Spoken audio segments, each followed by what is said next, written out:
Continuing to read from Mysticism, a study in nature, development of spiritual consciousness by Evelyn Underhill, 12th edition, page 30.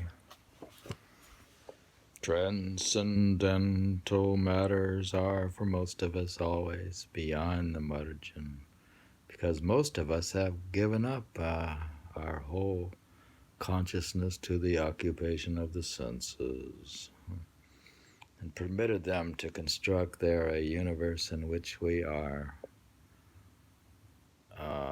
contented to remain only in certain states. Recollection, contemplation, ecstasy, and their allied conditions. Does the self contrive to turn out the usual tenets, shut the gateways of the flesh, and let those submerged powers which are capable of picking up messages from another plane of being have their turn? Then it is the sense world which retreats beyond the margin. And another landscape that rushes in at last, then we begin to see something of what contemplation does for its initiates. It is one of the many names applied to that chain of processes which have for their objective this alteration of the mental equilibrium, the putting to sleep of that normal self, which usually wakes, and the awakening of the transcendental self.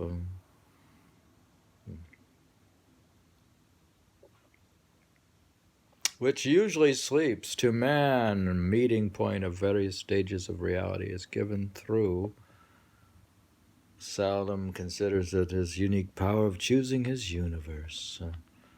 The phenomenon known as double or disintegrated personality may perhaps give us a hint as to the mechanical nature of the change which contemplation effects in this psychic malady. The total character of the patient is split up. A certain group of qualities are, as it were, abstracted from the surface consciousness and so closely associated as to form in themselves a complete character or personality necessarily pulls asunder from the character which the self usually shows the world, since it consists exclusively on those elements which are omitted from it. Thus the classical case of Miss Beauchamp, the investigator of Morton Prince, called the three chief personalities from their ruling characteristics: the saint, the woman, and the devil. My goodness, are those the three? The totality of character which comprised the real Miss Beauchamp had split up into these contrasting types, each of which was excessive because withdrawn from the control of the rest when voluntarily or involuntarily the personality which had possession of the field of consciousness was lulled to sleep. One or the other emerged. Hypnotism was one of the means which most so easily effected this change. Now persons of mystical consciousness, the qualities which the stress of normal life tends to keep below the threshold of consciousness, are of enormous strength. In these natural explorers of eternity, the transcendental faculty, the eye of the soul, is not merely present in embryo, but is highly developed and is combined with great emotional and volitional power. As a result of the segregation of such qualities below the threshold of consciousness is to remove from them the friction of those counterbalancing traits in the surface mind with which they might collide. There, in the, quote, hiddenness of us, Jacob Boehme would say, there they develop unchecked until a point is reached at which their strength is such that they break the bounds and emerge into the conscious field, either temporarily dominating the subject as in ecstasy, or permanently transmuting the old self, as in the unitive life. The attainment of this point may be accelerated by processes which have always been known and valued by the mystics, and which tend to produce a state of consciousness classed by psychologists with dreams, reverie, and the results of hypnosis. In all these, the normal surface consciousness is deliberately or involuntarily lulled. The images and the ideas connected with normal life are excluded, and images or faculties from beyond the threshold are able to take their place. Of course, these images or faculties may or may not be more valuable than those already present in the surface consciousness. In the ordinary subject, often enough they are, but the odds and ends for which the superficial mind has found no use in the mystic, they are of a very different order, and this fact justifies the means which he instinctively employs to secure their emergence. Indian mysticism finds its external system almost wholly an asceticism, the domination of the senses, and the deliberate practice of self-hypnotism, either by fixing the eyes on a near object or by the rhythmic repetition of the mantra or sacred word. By these complementary forms of discipline, the pull of other exaggerations of natural rhythm have been pressed into the same service. By the Greek initiates of Dionysus,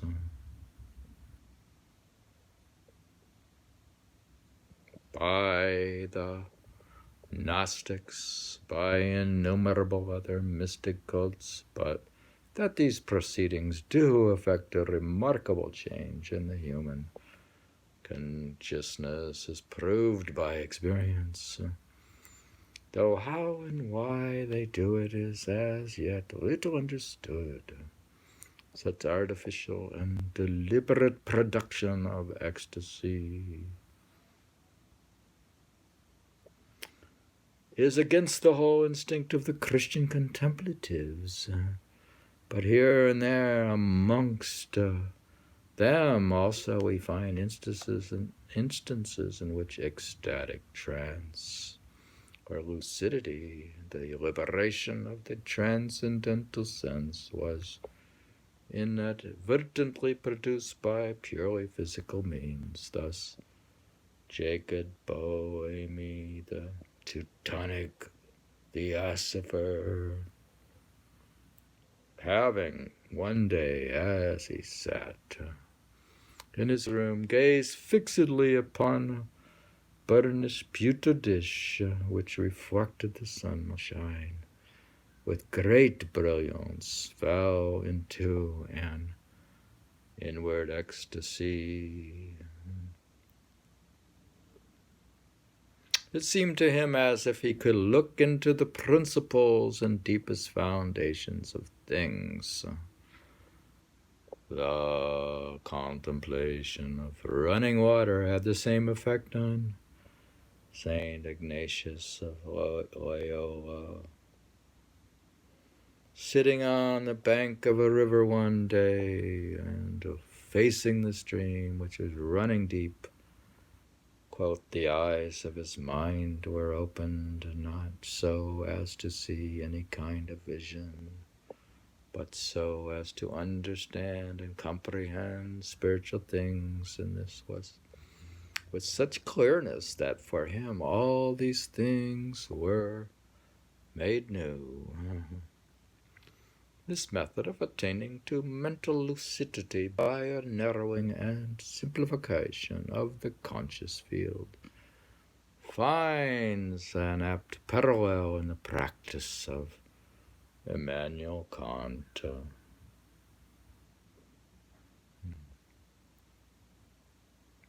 Who found that he could better engage in philosophical thought while gazing steadily at a neighboring church steeple.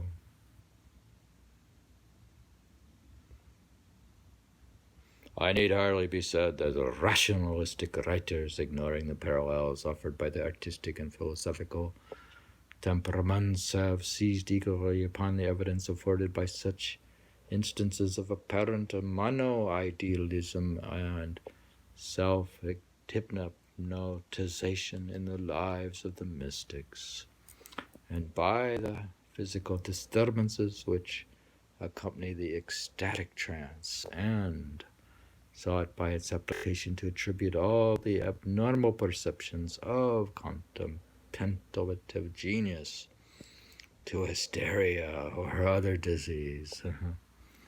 They have not hesitated to call St.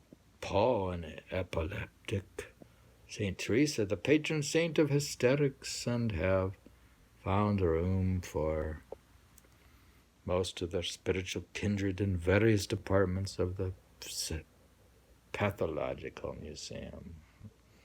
They have been helped in their grateful task by the acknowledged fact that the great contemplatives, although almost always persons of robust intelligence and marked practical and intellectual ability, plotinus, St. Bernard, the two S's, Catherine, St. Teresa, St. John of the Cross, and the Sufi poets Jami and Jalaluddin Rumi are cases in point, and have often suffered from bad physical health.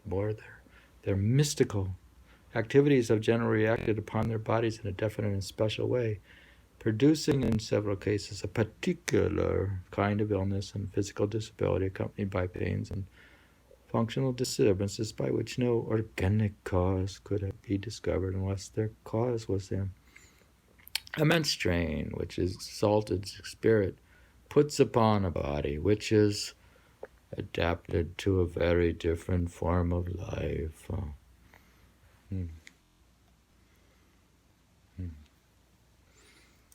We had read page 30 to 31 in Mysticism.